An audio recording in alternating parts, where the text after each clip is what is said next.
বোন, একটা কথা শুনে রাখো, পুরুষকে কথায় কথায় বেশি আঘাত দিও না, সবকিছুর জন্য বেশি হিসাব নিও না।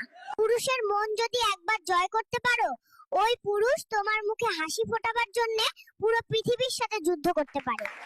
তরকারিতে লবণ বেশি দিলে যেমন তরকারি নষ্ট হয়ে যায়, ঠিক তেমনি স্বামীর সাথে সবসময় ঘ্যান ঘ্যান প্যান প্যান করলে স্বামীও নষ্ট হয়ে যায়। পুরুষ হলো বন্য ঘোড়ার মতন, রেগে গেলে সংসার উলটপালট হয়ে যাবে। তাই স্বামীকে রাগ দেখিয়ে নয়, বরং ভালোবেসে। আপনার সাথে এই মেয়েটিকে সাংবাদিকের জ্বালা একটু শান্তিতে প্রেমও করতে পারি না। দয়া করে এই ভিডিও ফেসবুকে দিও না, বাপ মা দেখলে কেলেঙ্কারি হয়ে যাবে।